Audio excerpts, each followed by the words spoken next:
We are here at South Carolina State University for their 2014 Fall Convocation, and joining me today is the keynote speaker, Mr. Tim Reid. He's the Emmy-nominated actor best known for his roles at WKRP in Cincinnati, Frank's Place, and Sister to Sister. How are you doing today? Fine. How are you? Thank you so much for joining us. Pleasure. Now, the theme for this year's convocation is Pursuing Excellence, Preparing to Lead. What does that mean to you? Wow. In putting it in context right now, it means that we are about to enter, or hopefully about to enter, the 21st century. I know chronologically we're there, but business, emotionally, spiritually, we seem to still be stuck in the 20th century.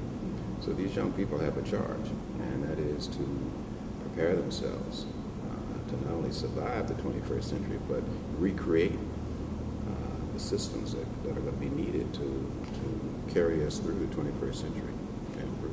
And how do you think the youth of today's generation, how do you think they're handling that? Well, they're not handling it so well so far, but I can't expect them to because they got a bad hand. The elders, or lack of elder leadership towards young people, especially the millennial generation, has been probably the worst in the history of mankind. So when you're not getting the survival techniques, when you're not being challenged, when you're not being taught the power and the need for responsibility, when you're not taught the importance of strong character, you can't expect people to step out into a vacuum and act and take over the reins of power unguided. So what is happening is that everybody's sort of improving the system, and the system is at best crumbling. So what has to happen, and it has happened every time. It happened at the beginning of the 20th century, 19th century, and on and on and on.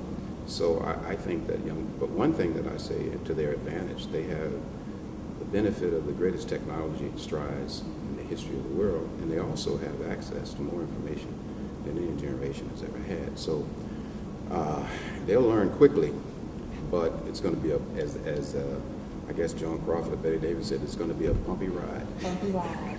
And I love so much of what you were saying, because it almost goes back to trying to feed adults. Most of the children here, well, I keep saying children, but they're grown adults, but we're feeding them baby food, and we can't expect an adult to grow if we're still feeding them baby food. You're feeding them baby food, and also you have shielded them from those early lessons that they needed, because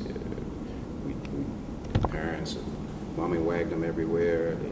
They give them a trophy for last place finish. So they have shielded them from some of the life lessons, and there's so much fear that we teach and have taught this generation.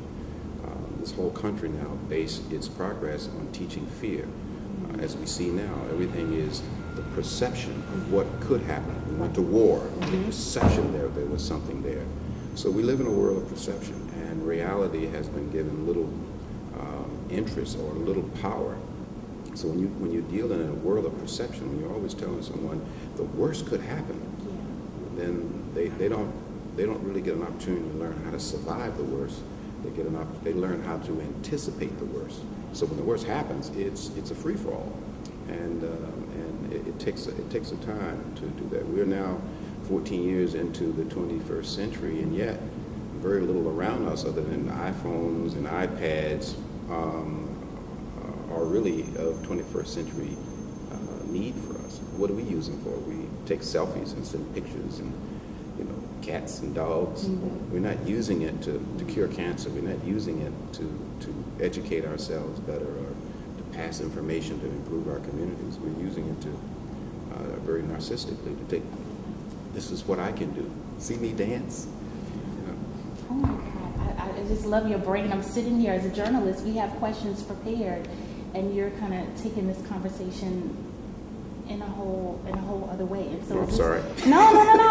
You're fine, because these are some of the conversations that I think college students need to hear. That Yeah. if we're being handed these things, we need to use it for the betterment of other people and not ourselves posting it to social media. Yeah. But you are a graduate of an HBCU, Yes. Norfolk State University. Right. What would be your rebuttal when some argue that attending an HBCU is no longer relevant to the Black experience? Well, that's propaganda. That's propaganda from a mindset that is fearful of first not having the jobs available for young people graduating. So knowing that they have not created jobs, well, there's no reason to get an education. You can't find a job anyway. So it's all that whole negative education, negative statements made to try to solve a problem. The problem is that these schools should be better run. The problem is that these schools should learn how to amortize culture and education. We're not amortizing education. If a student goes through a 4-year program in some skill set and they come out and can't find a job because they're not prepared, then there's something wrong with the program or the process. So we need to go back and say, okay, are we getting enough reality training?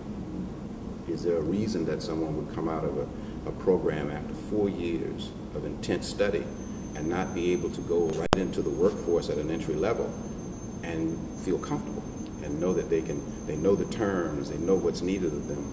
If that's not happening, we need to kind of go back and improve the system. And I don't think we're really, especially, the Black college system is the most important educational system in the Black community. I mean, the historic Black college educate and graduate more Black people than the dominant culture universities. I wouldn't be here today were it not for Norfolk State University. So to say that they're not needed. Now some colleges, they're being poorly run. I mean, it's a business. Education is a business. If they're being poorly run, then they either should be somehow either try to work out a business model that works, or then some of them should be folded in the other schools. But I'm not the one to make that call. The community should make that call, not the government, the community. And we are not taking charge of our community.